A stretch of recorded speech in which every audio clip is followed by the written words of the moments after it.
Assalamualaikum warahmatullahi wabarakatuh. Perkenalkan, nama saya Amanda Mustagina. Saya berasal dari program studi teknik perminyakan kelas D dengan NIM 2301159. Di sini saya ingin mempresentasikan hasil laporan praktikum saya dengan judul atau dengan materi besaran gelombang atau F5.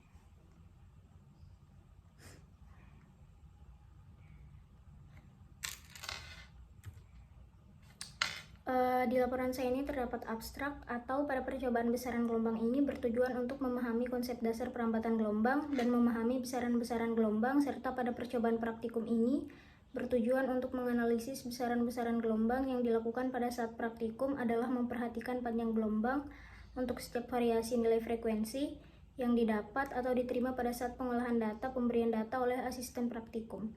Kemudian menghitung cepat rambat gelombang dan menjelaskan hubungan antara besaran-besaran gelombang berdasarkan teori dengan menggunakan simulasi PET pada bagian lab. Kata kunci: gelombang, amplitudo, panjang gelombang, frekuensi, periode, cepat rambat gelombang. Kemudian selanjutnya terdapat latar belakang. Gelombang adalah gerakan bolak-balik suatu benda secara teratur di sekitar titik kesetimbangan. Getaran yang terjadi secara teratur disebut gerak periodik. Lamanya waktu untuk melakukan satu kali getaran penuh disebut dengan periode atau T. Banyaknya getaran yang terjadi selama selang waktu 1 sekon disebut dengan frekuensi. Jarak titik gelombang dan titik setimbang disebut dengan simpangan terbesar dari suatu getaran disebut amplitudo.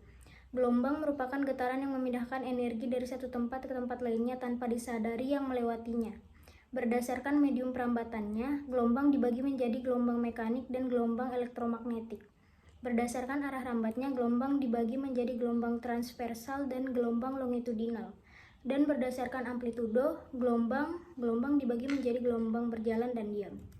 Kemudian selanjutnya di sini terdapat tujuan pada besaran gelombang. Yang pertama yaitu memahami konsep dasar perambatan gelombang. Kemudian yang kedua mengenal dan memahami besaran-besaran gelombang, dan kemudian tujuan yang terakhir yaitu menganalisis besaran-besaran gelombang.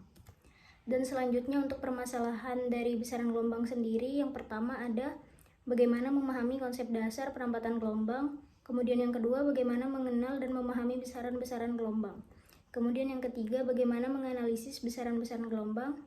Dan selanjutnya di sini terdapat besaran gelombang atau pengertian secara singkat tentang gelombang. Gelombang adalah energi yang merambat dari satu titik ke titik lainnya.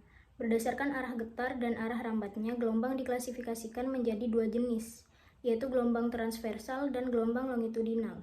Gelombang transversal adalah gelombang yang arah rambatnya tegak lurus dengan getarannya. Gelombang transversal terdiri dari bukit dan lembah.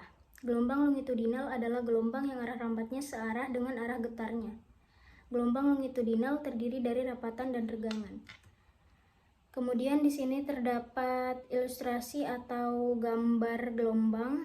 Yang pertama di sini terdapat rapatan dan regangan. Ini tuh termasuk gelombang longitudinal yang memiliki arah rambat sejajar atau arah getar. Kemudian rapatan dan regangan.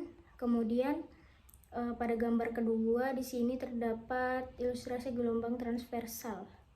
Atau di sini tuh terdapat arah rambat. Dan ketika ingin menghitung suatu periode, di sini 0,5 apabila memiliki satu bukit dan satu lembah, hasilnya menjadi 1. Nilainya menjadi 1.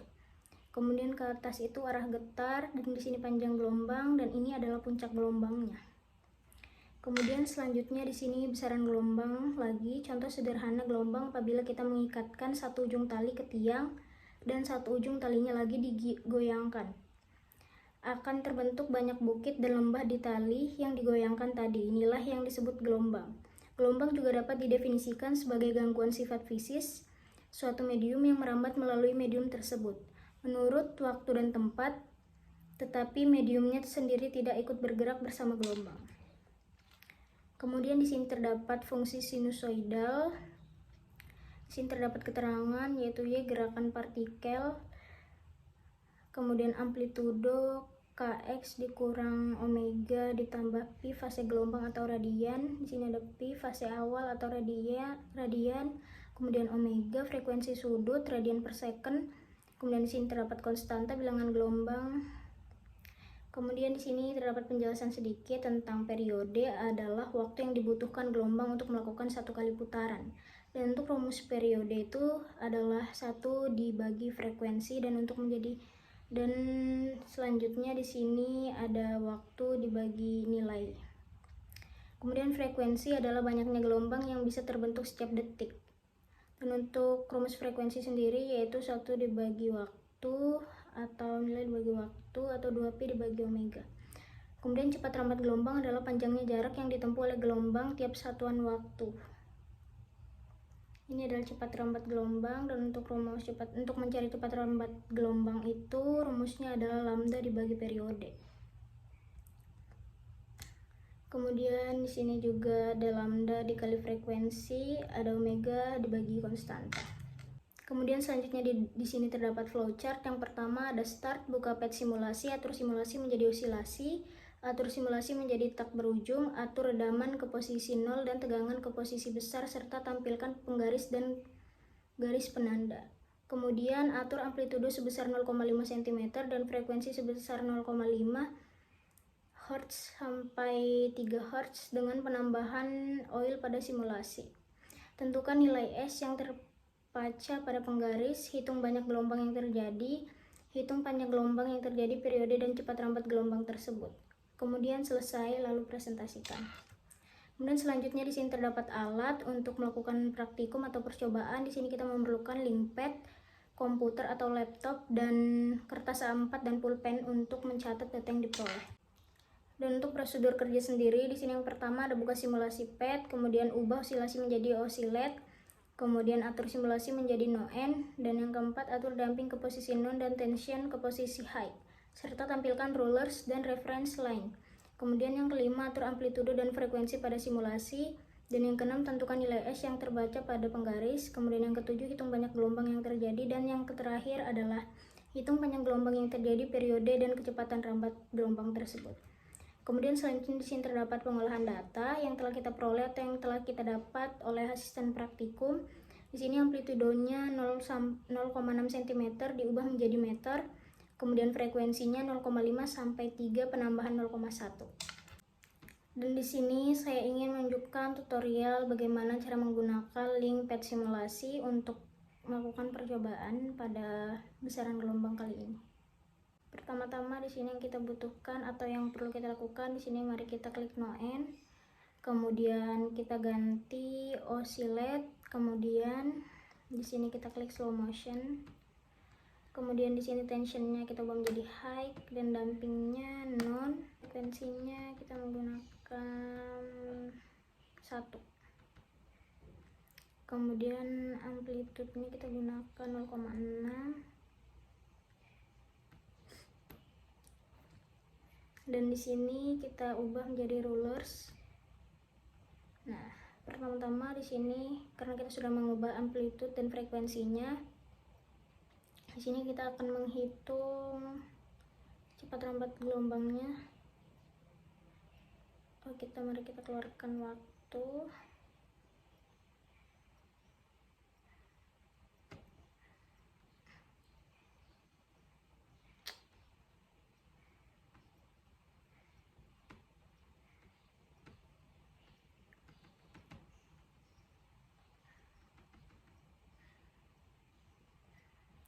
Nah, mari kita narik penggaris untuk menghitung berapa jumlah gelombangnya. Ini tuh terdapat 1, 2, 3, 6,3 untuk satu gelombang. Kemudian di sini untuk mendapatkan hasilnya, di sini kita untuk rumus lambda sendiri yaitu S per N. Jadi di sini nanti kita akan menghitungnya pada pengolahan data dan pada tabel. Jadi cara menghitungnya seperti ini. Kemudian di sini terdapat data dan grafik, dan ini cara mendapat periodenya itu 1 dibagi frekuensi berarti 1 dibagi 0,5 hasilnya 2.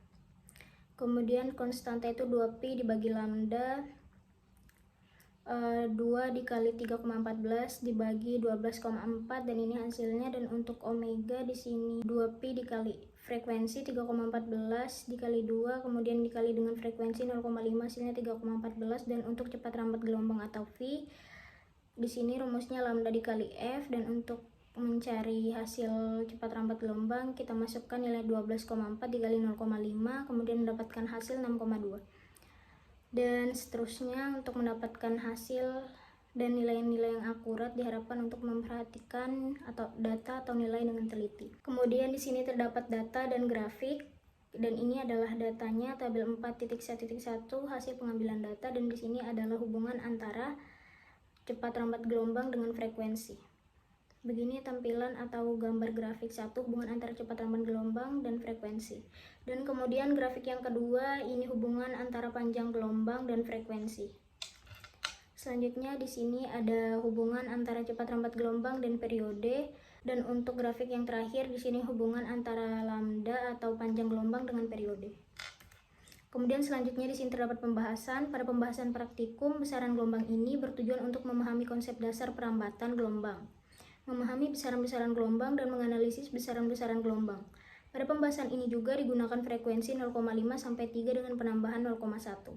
Kemudian menghitung cepat rambat gelombang. Dari data pengambilan juga sudah diketahui bahwa hubungan antara cepat rambat gelombang dengan frekuensi berbanding lurus. Hubungan antara frekuensi dengan panjang gelombang berbanding terbalik, atau bisa kita simpulkan juga mengapa hasil dari cepat rambat gelombang frekuensi dikalikan lambda hasilnya semua sama 0,06. Dikarenakan penambahan frekuensi hanya 0,1. Kemudian di sini terdapat kesimpulan besaran gelombang atau percobaan yang telah kita lakukan.